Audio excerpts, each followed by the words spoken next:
엄마는 매일 밤 울었어요. 처음엔 왜 우는지도 몰랐어요. 그냥 그런가 보다 했어요. 이민이라는 게 어떤 건지 어린 나는 잘 몰랐으니까요. 낯선 나라, 낯선 집, 낯선 음식, 낯선 사람들 세상이 갑자기 바뀌어버린 그때 나는 단지 그 모든 게 무섭고 낯설기만 했어요. 하지만 엄마는 그 모든 낯설음 위에 무게라는 걸 지고 있었던 것 같아요. 공항에서 내리던 날 엄마는 내 손을 꼭 잡고 있었어요. 그 손은 따뜻하면서도 떨리고 있었죠. 아무 말도 없었지만 나는 엄마가 무서워하고 있다는 걸 알 수 있었어요. 새로 이사한 집은 좁고 벽지는 낡았고 커튼도 없었어요. 전등은 희미하게 깜빡였고 창밖에서는 들리지 않던 소음들이 들려왔어요.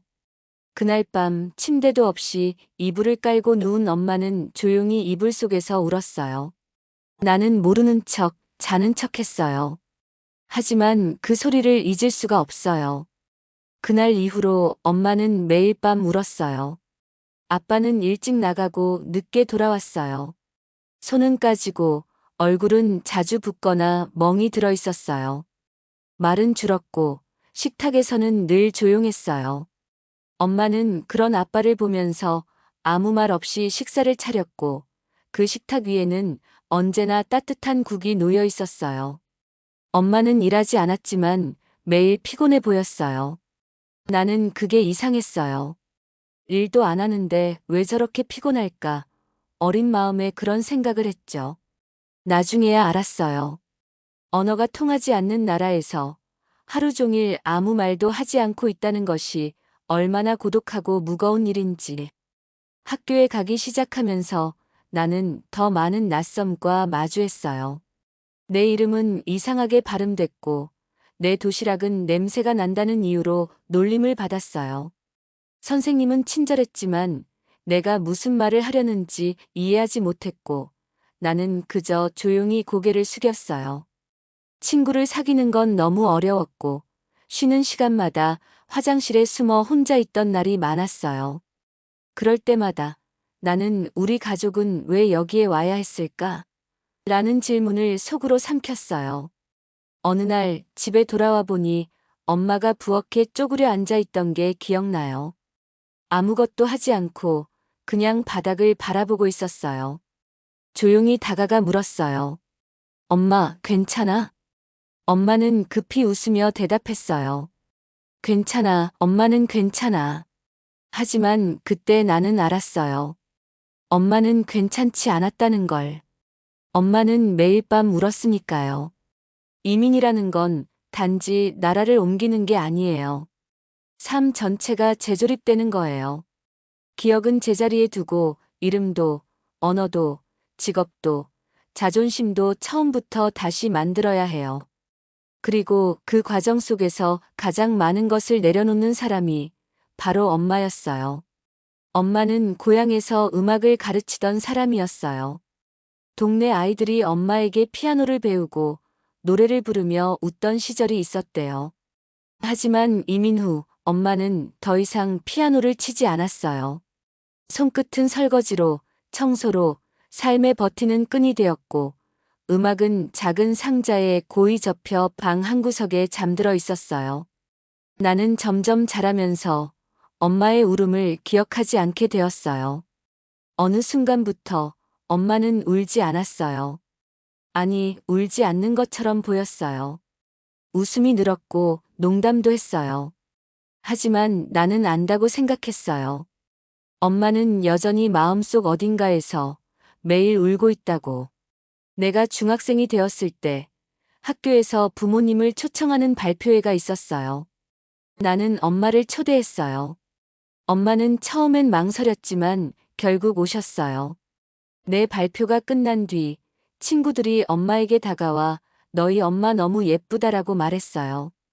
그 말에 엄마는 작게 웃었고 나는 그 순간 처음으로 엄마가 이민자라는 사실이 아니라 사람이라는 걸 실감했어요.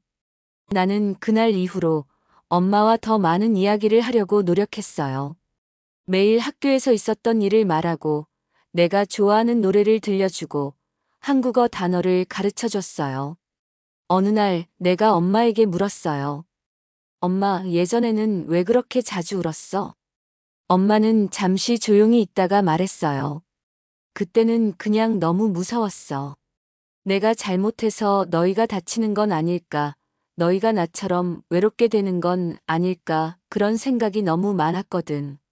그런데 지금은 너를 보면 조금 안심이 돼. 그 말을 들은 순간 나는 울고 말았어요. 엄마가 날 지키기 위해 스스로를 얼마나 다잡았는지, 그게 얼마나 큰 용기였는지를 이제야 알았어요. 지금 나는 대학생이에요. 엄마는 여전히 매일 새벽에 일어나 도시락을 싸고 아빠는 일터에 나가고 우리 집에는 여전히 큰 부는 없어요.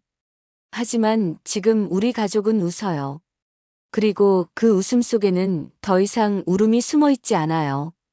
이민은 우리 가족에게서 많은 것을 앗아갔지만 그 속에서 우리는 서로를 더욱 껴안게 되었어요. 엄마가 밤마다 울던 그 시절, 나는 몰랐지만 이제는 알아요. 그 울음은 약함이 아니라 가족을 지켜내려는 가장 조용한 강함이었다는 걸. 아빠는 늘 말이 없었어요. 그건 한국에 있을 때도 마찬가지였지만 이민 온 뒤로는 더 깊은 침묵 속에 살았어요.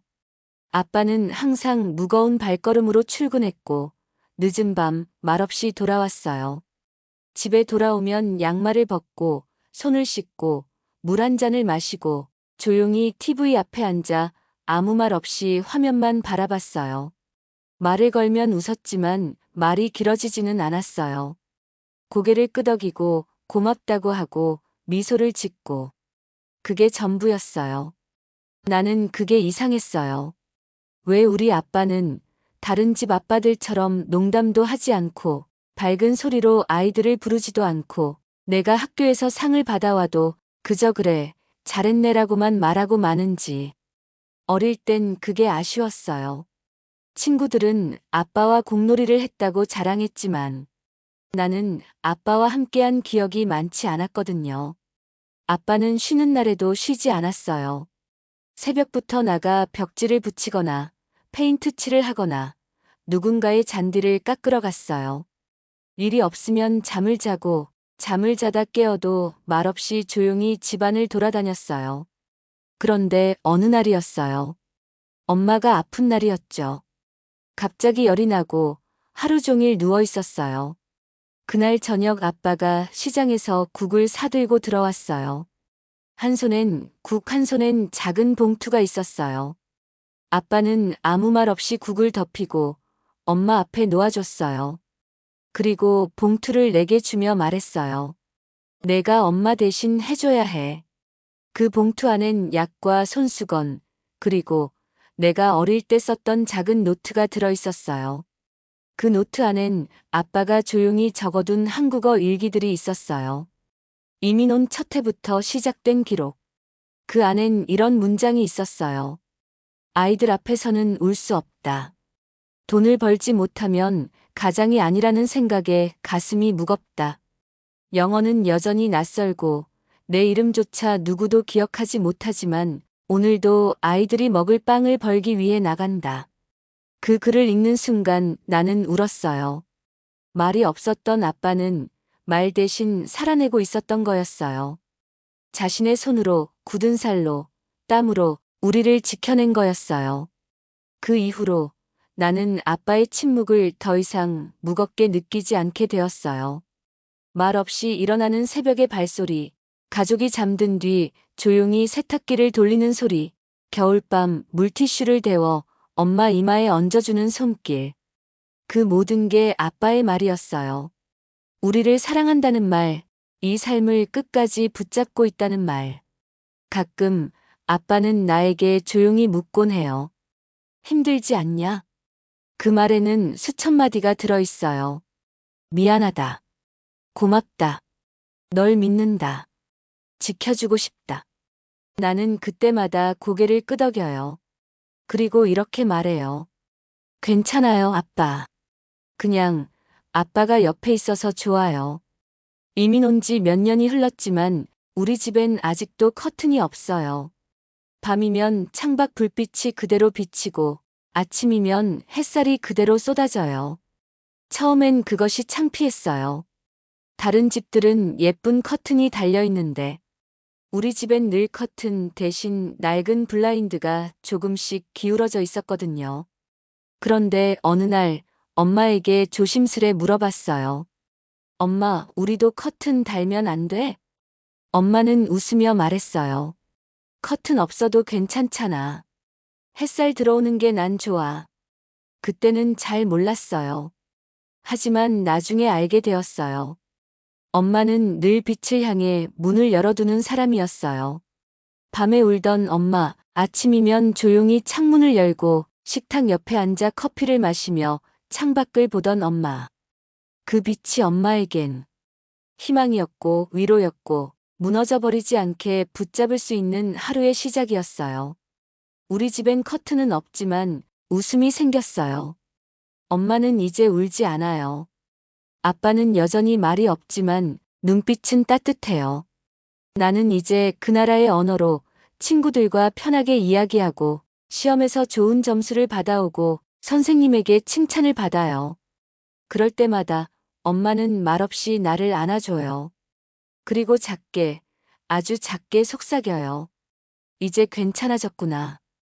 그 한마디가 어쩌면 엄마가 매일 밤 울던 그 모든 시간에 대한 작은 보상이 아닐까 생각해요. 우리 집엔 아직도 커튼이 없어요. 하지만 이제 그건 더 이상 부끄러운 게 아니에요. 빛이 들어오고 웃음이 있고 가족이 있고 사랑이 있으니까요. 나는 늘 혼자였어요. 이민을 오고 나서 그 나라 말이 잘 안 들렸고 내 말도 아무도 제대로 들어주지 않았어요. 쉬는 시간엔 항상 구석에 있었고 점심시간은 길고 조용했어요. 내 도시락 냄새가 이상하다고 말하던 아이, 내 이름을 이상하게 부르며 웃던 아이. 그런 것들에 익숙해질수록 나는 점점 말수가 줄어들었어요. 그런데 어느 날이었어요. 비가 내리던 날 운동장도 폐쇄되고 아이들이 복도에 몰려있던 날이었죠. 나는 창가에 조용히 앉아 창밖을 보고 있었는데 어떤 아이가 내 옆에 와 앉았어요.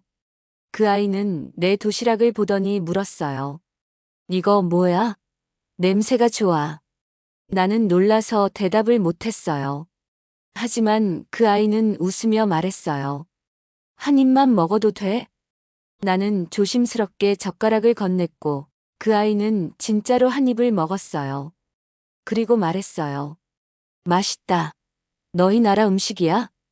그날 이후 그 아이는 내 옆에 자주 앉았어요. 말을 천천히 해줬고 모르는 단어가 나오면 다시 설명해줬어요. 우리는 함께 그림을 그리고 숙제를 같이 했어요. 나는 처음으로 이곳에서도 내가 친구를 가질 수 있구나라는 걸 느꼈어요. 그날 집에 돌아가서 엄마에게 말했어요. 엄마, 나 친구 생겼어. 엄마는 놀라면서도 미소를 지었어요. 그리고 나를 꼭 안아줬어요. 엄마의 어깨에서 나는 엄마의 눈물이 느껴졌어요. 그건 슬픈 눈물이 아니라 참 오래 참고 있었던 마음이 무너진 눈물이었어요. 처음으로 친구가 생긴 그날, 나는 아주 조금 이 나라가 덜 낯설게 느껴졌어요. 선생님은 우리에게 에세이 숙제를 내주셨어요.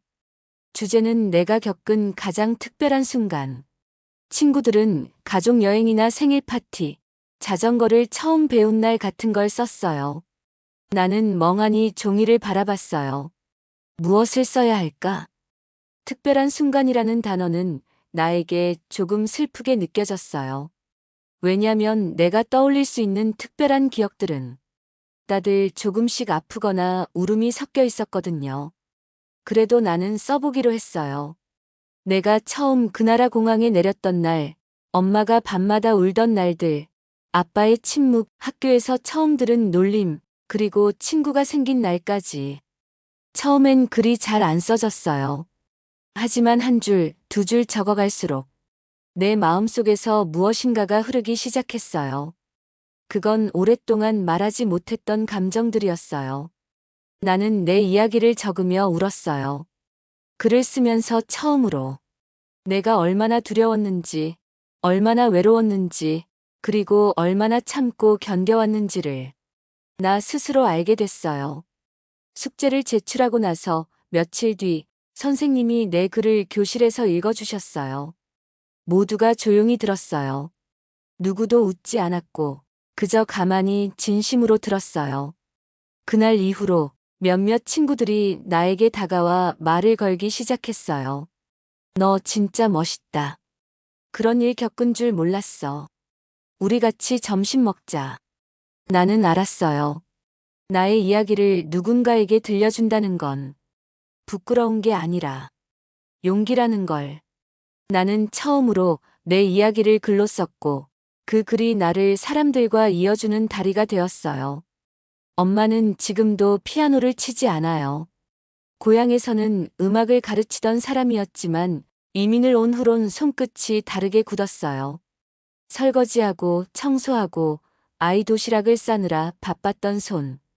그러다 어느 날 우리 동네 도서관에서 열린 작은 음악회에서 피아노를 치는 사람을 본 엄마의 눈빛이 잠깐 흔들리는 걸 봤어요. 나는 알고 있었어요. 엄마의 가슴 한구석엔 아직도 멜로디가 살고 있다는 걸. 그래서 나는 생각했어요. 언젠가 엄마를 위한 무대를 만들고 싶다고. 엄마가 다시 피아노 앞에 앉을 수 있도록, 그 손끝에 음악이 다시 흐를 수 있도록 누군가의 엄마가 아닌 그냥 한 사람으로 자기 자신을 표현할 수 있는 공간을 만들어주고 싶어요.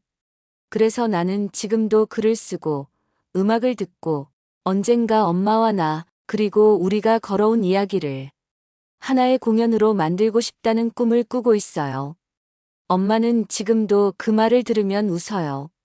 됐어. 그게 무슨 소리니? 그러면서도 그 웃음 뒤엔 작은 설렘이 보여요. 나는 그 설렘을 키우고 싶어요. 그게 나의 약속이에요. 내가 받은 사랑을 엄마에게 돌려주는 방식이에요. 지금 나는 고등학생이에요. 아직도 한국어가 더 편하고 가끔은 여전히 외로울 때가 있어요. 하지만 이제는 도망치지 않아요. 왜냐하면 나는 알고 있으니까요. 우리 가족은 이민자지만 동시에 이 땅에 뿌리를 내리고 있는 진짜 사람이라는 걸. 나는 내 이야기를 계속 쓰고 있어요. 그건 나를 위해서이기도 하지만 어딘가에서 지금 이 순간 나처럼 낯선 땅에서 울고 있을 또 다른 아이를 위한 것이기도 해요. 내가 걸어온 이 길이 그들에게 작은 빛이 되기를 바래요.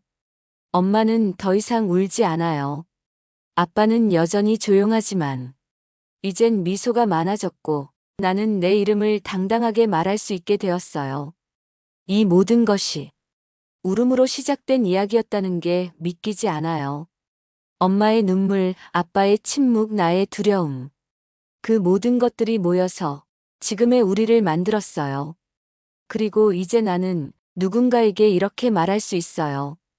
괜찮아. 너도 괜찮아질 거야. 우리는 그렇게 살아왔으니까. 요즘 나는 자주 과거를 떠올려요. 엄마가 울던 밤들, 아빠가 말없이 출근하던 새벽들, 친구가 없어 조용히 창가에 앉아 있던 나. 그 모든 순간이 마치 오래된 필름처럼 조용히 눈앞에 떠오르곤 해요. 나는 이제 더 이상 아이가 아니에요. 어느덧 성인이 되었고 세상에 나와 나 자신의 삶을 살아가고 있어요. 하지만 내 마음속 어딘가에는 여전히 커튼 없는 그 방에서 햇살을 받으며 도시락을 먹던 어린 내가 있어요. 그 아이는 이제 말할 수 있어요. 그때 나는 무서웠다고. 그때 나는 외로웠다고. 그때 나는 매일 밤 들려오던 엄마의 울음이 세상에서 가장 조용하고 깊은 사랑이었다는 걸 이제는 안다고. 나는 글을 쓰는 사람이 되었어요. 그리고 오늘 나는 내 인생에서 가장 중요한 발표를 앞두고 있어요. 이민자 청년으로서 또 한 가정의 이야기를 세상에 전하는 사람으로서 사람들 앞에서 내 이야기를 꺼내려 해요. 무대에 올라 마이크 앞에 서자. 잠시 심장이 멎는 것 같았어요. 하지만 나는 천천히 숨을 들이마시고 말했어요. 엄마는 매일 밤 울었습니다. 아무도 보지 못하게 조용히 아주 작게. 그 울음은 포기 때문이 아니라 끝까지 우리를 지키고자 했던 싸움이었습니다. 그 순간 객석은 조용했어요. 모두 숨을 죽이고 듣고 있었어요. 나는 그 울음을 기억합니다. 그것이 나를 키웠고 나를 지금 이 자리까지 이끌었습니다. 나는 이제 엄마처럼 울지 않습니다. 대신 말합니다. 씁쓸한 진실도 아름다운 희망도. 내 목소리는 떨리지 않았어요. 그날 이후 많은 사람들이 내게 다가와 말했어요. 당신 이야기를 듣고 위로받았어요. 내 엄마도 울었어요. 나도 이민자예요. 그 순간 깨달았어요. 내 이야기는 단지 나 하나의 이야기가 아니라는 걸. 우리는 모두 누군가의 눈물에서 태어난 조용한 기적이었어요. 그리고 지금 나는 더 이상 울지 않아요. 엄마의 눈물은 내 안에서 말이 되고 이야기가 되고 다른 누군가의 희망이 되고 있으니까요. 엄마는 여전히 아침이면 내게 아침밥을 지어주며 웃어요. 그 웃음은 이제 진짜예요. 더는 아무것도 숨기지 않아요. 나는 이제 엄마에게 말할 수 있어요. 엄마, 그때 울어줘서 고마워요. 그게 있었기에 우리가 지금 여기 있어요.